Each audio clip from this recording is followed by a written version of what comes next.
What if I told you that the hardest part of parenting a toddler, the tantrums, the constant no, the meltdown over nothing, could actually become easier? Not with some complicated parenting method, not by reading 10 different books, just by changing a few small habits in how you interact with your toddler every single day. And I have raised 2 children myself who are 22 and 26 now. So I know how exhausting, how difficult this phase of infancy and toddlerhood can be. But I also know that most parents are making it harder than it needs to be without really even realizing it. Today I am sharing 7 simple habits that will transform your daily life with your toddler. So this is for all of you toddler moms out there. Let us start with the first and the most important one. When your toddler is screaming, your first instinct is to match their energy. You want to fix it immediately. But when you react with frustration, your toddler becomes even more dysregulated. The tantrum gets worse, and with every such incident, time that it extends also becomes longer.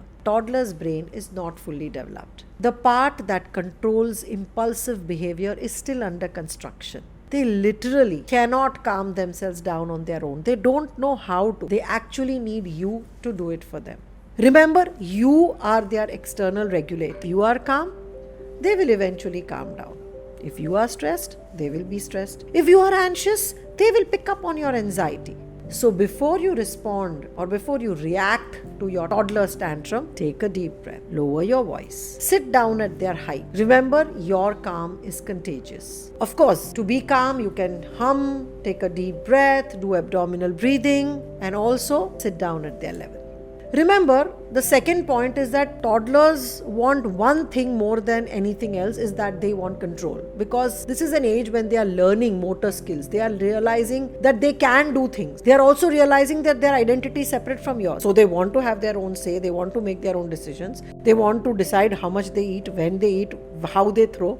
They are constantly being told what to do, what not to do, how to do it. Parents are continuously instructing them at this age. This is why they constantly say no to everything. Not because they want to not do it. It's not defiance, but it's a desperate attempt to be different from the parent to gain some control. So instead of giving commands, give choices. Instead of saying, put your shoes, say, do you want to put on the blue shoes first or the red shoes first? Or say, instead of saying eat your vegetables, you say, do you want to eat carrots first or do you want to first eat the bhindi or the chapati or the cucumber? Both options should be acceptable to you. So remember, you are not giving up control, but you are just letting them feel like they have some say.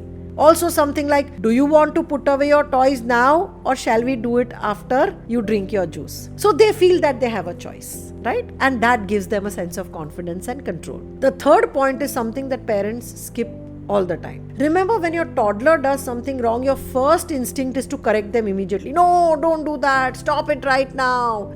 But correction without connection will always create resistance. So before you correct them, connect them first. Sit down on your knees, get down to their eye level. Make eye contact, put a hand on your shoulder, hold them, let them feel that you are on their side. And then you correct them. The message lands completely differently when it comes from connection rather than from authority and control. I have seen that parents spend 80% of their time correcting the child. Constantly, do this, don't do this, drop, walk slowly, talk slowly, eat slowly, don't eat this, don't eat that. And only 20% of the time is spent in connecting, because we always feel we need to fix our child, especially when they are young. It should be the other way around. Spend 80% of your time just connecting with the child and only 20% correcting. The next habit sounds simple, but it makes a massive difference. That is habit number 4. Toddlers thrive on predictability. So when they know what comes next, they feel safe. They cooperate even more because when they are safe, their system is regulated. When their system is regulated, they are more receptive to instructions, to learning, and to everything. So create simple routines for transitions that cause the most conflict. For example, morning routine, mealtime routine, bedtime routine. Because these are the periods when there is maximum conflict. Your routine does not have to be rigid like military type routine. It just has to be very consistent. Bedtime could be take a bath, wear your pajamas or night suit, listen to 1 or 2 stories, and then lights out. The same thing should be repeated every night because structure and consistency creates stronger brain pathways. Fewer battles because there are no surprises. Children know what to expect, so every day there is no argument. You can even create a visual chart with pictures so your toddlers can learn what comes next. You can do it as an activity. So it's a very creative way to make sure that your toddler sticks to routines And when there is routine and structure, you are less stressed, they are less stressed, there are fewer conflicts and arguments.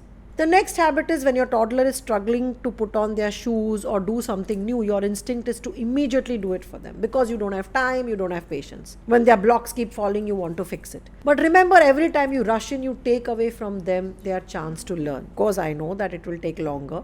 They will require 10 attempts before they can put that block correctly. It might be messy. This is exactly how they will learn. They will build confidence. They will build motor skills. When a child finally does something on their own after struggling so much, their confidence and pride is just at a different level. I did it myself is the feeling, and that will take them far in the subsequent years of their life. So step back, let them try, let them fail, let them try again. The next habit is about how you respond when your toddler is overwhelmed by big emotions. Remember, toddlers do feel emotions very intensely, but most of the time they don't have words to express what they are feeling. So even if they are upset, hungry, sleepy also, they might show anger, they might throw tantrum, but they don't know what it is that they are feeling because they don't have an emotional vocabulary. And this is incredibly frustrating for them. So you can help them by naming their emotions. So when they are frustrated or angry, you can say, I can see that you are frustrated. Maybe because what you build has fallen down, and it can be very disappointing. So when you say such things, you validate their emotions, you are teaching them to identify and label what they are feeling. When you say no to ice cream, you can say, yes, I know that you are very sad because you really wanted to eat this ice cream. And it feels sad when you are not allowed to. Remember, you are not fixing the problem. You are not giving in to their demands. You are just giving them words, what they are experiencing. And this is a very important part of growing up. Over time, instead of having a meltdown, they will be able to say, I am feeling frustrated, or I'm really sad because you didn't let me do this. This is the foundation of emotional intelligence. This will help them identify and recognize other people's emotions, be empathetic towards them as well. Finally, remember, a mindset shift is what will help you on the hardest days. When your toddler is being difficult, it is easy to think that they are doing it on purpose. They are just spoiled. The toddler is inherently difficult, is cranky. They are being naughty, they are misbehaving. But remember, toddlers do not have the capacity to manipulate and to plan such things. Their brains are not developed enough for that. When they are misbehaving, they are actually communicating something, just not in the right language. They are doing it in a language that they know, which is throwing things, spitting out something, hitting somebody, etc. Maybe they are tired, maybe they are hungry, maybe they are overstimulated. Maybe they are just feeling disconnected from you or just confused. Instead of asking, why is my child being so difficult? Ask yourself, what is my child trying to tell me? Because every misbehavior is a cry for help, is a child who doesn't know how to express something that is bothering him or her. You stop seeing them as an opponent and start seeing them as a small little human who needs your help, who is still learning the ropes, who still doesn't know what he or she is feeling. So these are the 7 most important points I would like to say for parents of all toddlers. Regulate yourself first. Give choices to your toddlers instead of commands. Connect before you correct. Create predictable routines. That is important. Give them structure. Let them struggle a little. Name their emotions, validate their emotions, and remember that all their behavior is a kind of communication. These are all the simple things that you can start practicing today itself. And over time, you will see how beautifully it transforms your relationship with your toddler. And toddlerhood will no longer be exhausting, tiring, but it will be fun and joyful. If you have liked my video so far, make sure that you subscribe to my channel if you haven't subscribed already, because your subscriptions are going to give me the motivation, the energy, and the drive to create more such content for all of you parents out there. If you have already subscribed to my channel and if you found this video useful, make sure you share it further to parents of toddlers who might want to listen to this today or who might need this message today.